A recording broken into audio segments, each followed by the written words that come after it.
Bonjour, c'est votre conférencier motivateur, Fidel Baumawa. J'ai prévu pour vous un sujet très intéressant, surtout pour les grands orateurs, les conférenciers et surtout pour les finalistes qui veulent en fait présenter leurs travaux de mémoire et toutes sortes de présentations. Ce sujet, nous l'avons intitulé « Comment préparer une présentation en public ». Et je vous ai réservé cette étape, en fait. Succinctement, je vais essayer de partager avec vous et vous montrer quelles sont les astuces que vous pouvez faire usage pour que votre présentation soit bien reçue par votre public. La première étape, c'est une étape qui est très importante. La première étape, c'est comprendre votre sujet. Vous ne pouvez pas, donc un jour, vous présenter devant un public tant que vous ne maîtrisez pas votre sujet. La maîtrise du sujet, c'est un point très important. Vous devez maîtriser foncièrement votre sujet, c'est-à-dire que il ne doit pas y avoir des ambiguïtés de moments d'incompréhension. Vous devez profondément maîtriser votre sujet. Cela appelle également la deuxième étape, qui est celle de faire une recherche documentaire. Aujourd'hui, la technologie nous a facilité les choses. C'est-à-dire que ce n'est plus comme à l'époque où trouver une information était une mer à boire.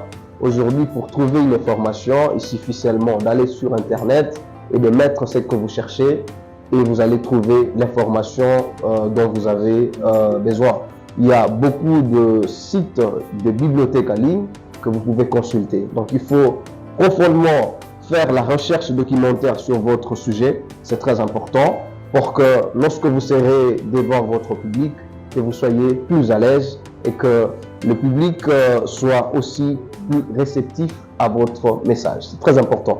La troisième étape, c'est structurer les idées. Après la recherche documentaire, vous pouvez vous retrouver face à plusieurs idées, mais il faut maintenant arranger ces idées, savoir qu'est-ce qui va venir avant l'autre.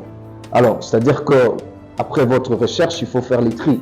Les tri des informations, c'est très important pour structurer vos idées et savoir que je vais commencer par quel argument pour finir avec quel autre argument. C'est très important, la structuration des idées. C'est comme ça que dans l'art oratoire, dans la prise de parole en public, on conseille souvent dans la structuration de commencer avec des arguments forts. Après les arguments forts, vous mettez des arguments qui sont faibles au milieu. Après ces arguments faibles ou moyens, vous finissez votre présentation avec un autre argument qui sera très fort. La quatrième étape, elle est aussi importante, mais elle fait rapport à la deuxième étape. C'est-à-dire que lorsque vous faites votre recherche documentaire, le plus important, c'est de prendre note. Parce que le cerveau nous juste parfois du tout, vous pouvez vous rendre compte que vous avez maîtrisé et pourtant c'est le cerveau, c'est ce que nous appelons dans la rhétorique l'illusion du savoir immédiat. Lorsque vous lisez, vous avez l'impression que vous maîtrisez tout et pourtant à quelques minutes qui vous séparent de votre lecture, vous pouvez tout oublier. Il est très important de prendre note parce que ça va vous aider et à la fois à structurer vos idées et à mettre en place vos recherches documentaires. Et cinquièmement, c'est la présentation, faire la présentation, c'est-à-dire après la structuration de vos idées, vous avez fait, vous avez tous vos notes. Qu'est-ce que vous faites maintenant? Vous devez faire la présentation. Faire une présentation, c'est-à-dire vous faites des slides. Les slides sont des diapositives. Et je reviendrai dans de prochaines vidéos pour vous montrer comment faire des slides dans des normes internationales, les normes qui sont requises pour une présentation. Il y a plusieurs logiciels qui peuvent vous servir ici pour faire les slides. Le plus utilisé, c'est PowerPoint et nous reviendrons là-dessus. Maintenant, la sixième étape, c'est l'étape la plus importante parce qu'elle vous met déjà devant votre public. Le premier public que vous avez dans une présentation scientifique, c'est d'abord vous-même. Avant de voir les autres, vous devez regarder d'abord vous-même, c'est-à-dire vous vous entraînez d'abord seul parce que vous êtes le premier public que vous avez.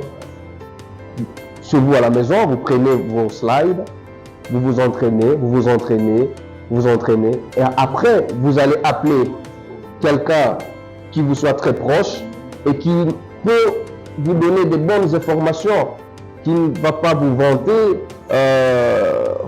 faussement, qui peut vous dire non, écoutez, là ça ne va pas, là ça va.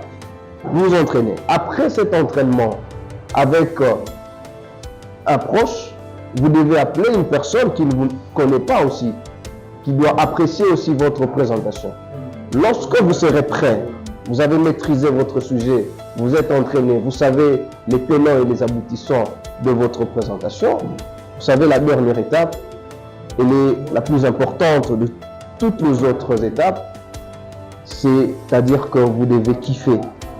C'est-à-dire, si vous n'aimez pas votre présentation vous-même, personne ne pourra aimer votre présentation. Vous devez être le premier amoureux de votre présentation. Merci, j'espère que ces étapes vont vous aider. C'était votre conférencier motivateur, Fidèle Vaubawa, chez Dream Studio.